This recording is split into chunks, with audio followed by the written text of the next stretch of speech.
Guys, welcome back to another little mini chit chat video slash reaction video.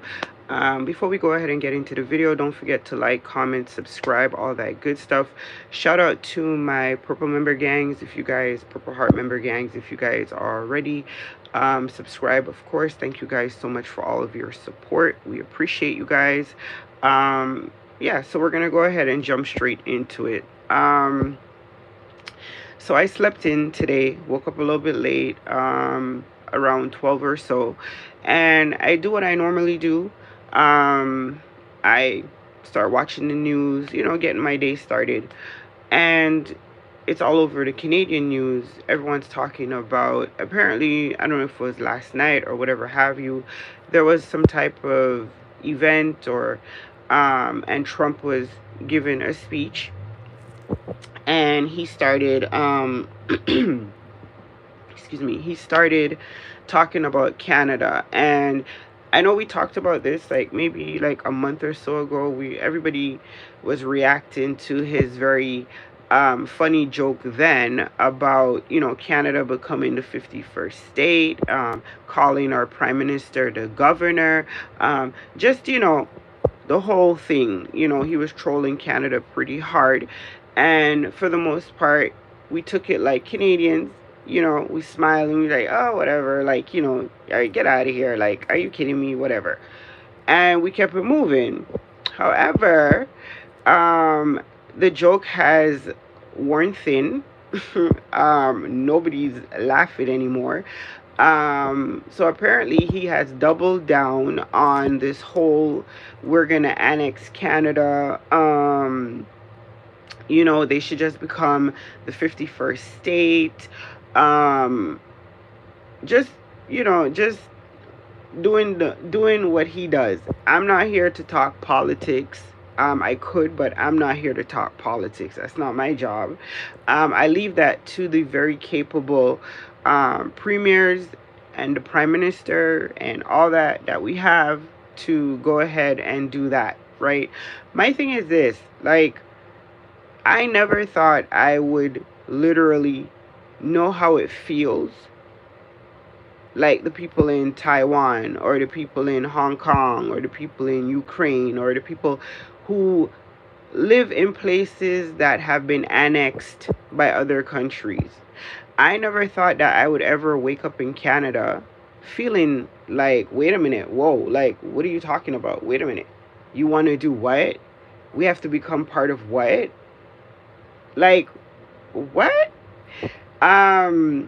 So Canada is part of the British Commonwealth, which means that they fall under the jurisdiction of, like, most European countries that have ties to the crown. So like Germany, France, that type of vibe.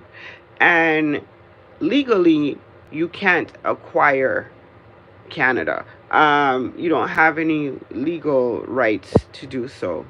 This is a sovereign nation.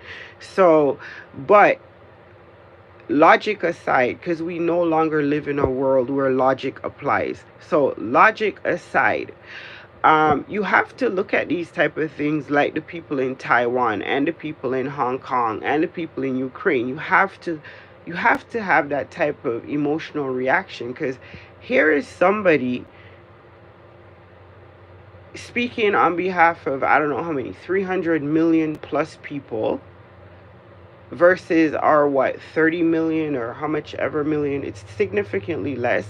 We are a bigger country land wise, but population wise, America has more people. Cool.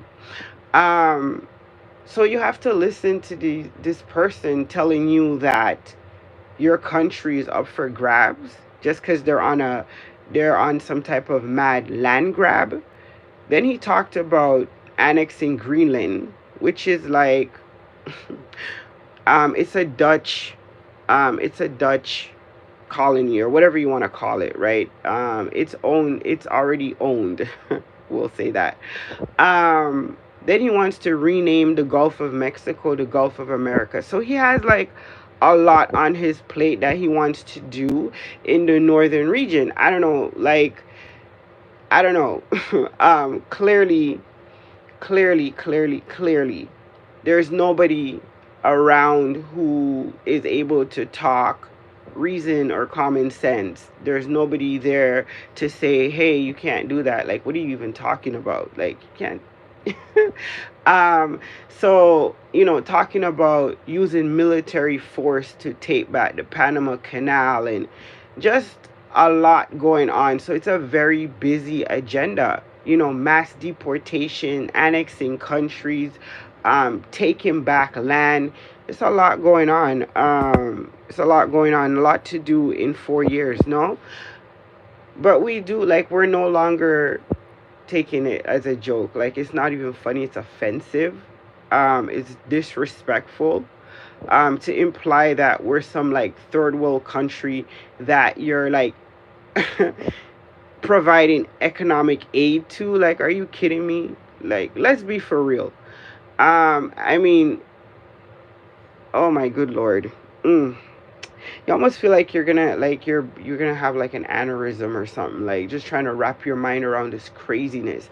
But we've seen craziness in history do a lot of damage. I mean, Hitler was certifiable, but he still killed a whole bunch of people for his ideologies, and he was able to get his society to go along with him.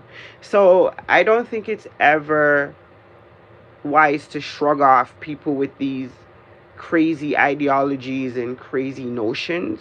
They are somehow able to brainwash and get their populace to go along with them to do all type of craziness. So we're no longer laughing. It's no longer funny. And I think that based on the feedback that our politicians are giving us, they no longer think it's funny. I don't think any of them ever thought it was funny. It's like we let you, do the 1-2 jab with Justin Trudeau. Like, we get it, you don't like him. You know what I mean? He talked about you at the thing, and he made fun of you with the other world leaders, and it was caught on the hot mic, and you're pissed, and you hate him, and you hold a grudge, and you don't like him. Cool. A lot of Canadians don't like him either for his politics. Cool. So, it's kick a dead horse while it's down, and you figure nobody will say anything over here because we don't like him anyway, so you can just go in on him and do whatever. He's no longer going to be the prime minister, so he's stepping down. And there'll be a new prime minister shortly, right? But the attacks are not just on Justin Trudeau.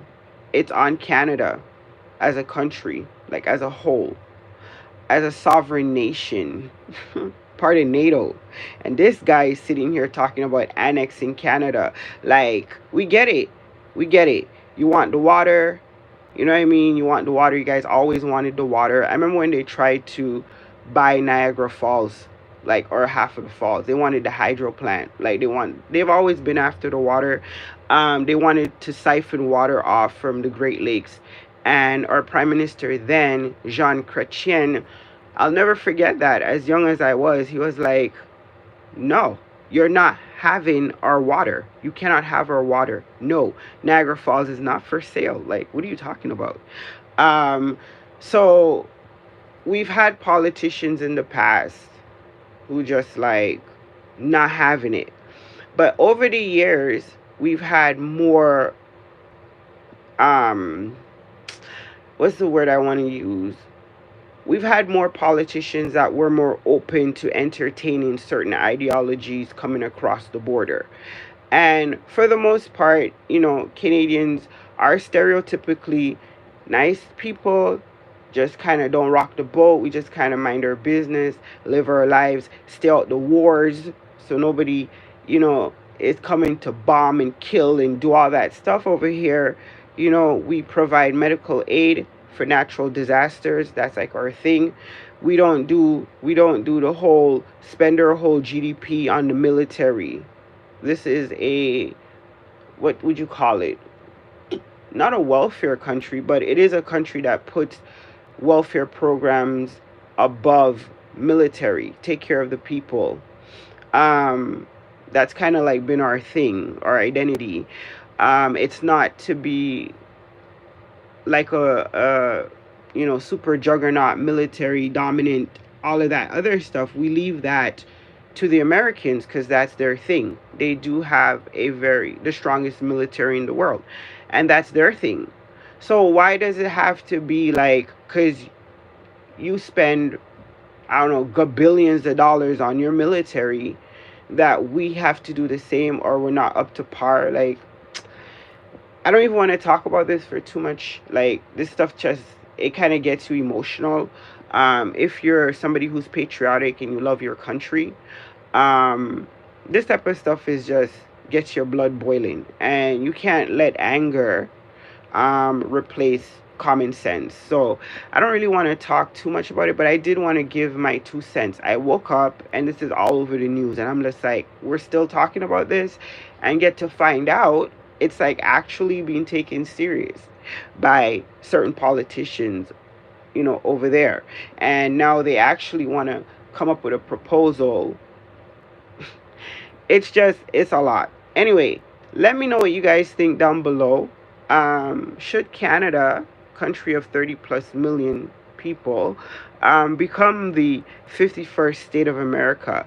Is that something, if you're Canadian, that you'd be interested in doing? I know there are some Canadians, I'm not going to sit here and pretend, there is a faction that would just love that. A lot of the countries that share really close borders, except for us here in the east, we border with New York and Detroit and so forth.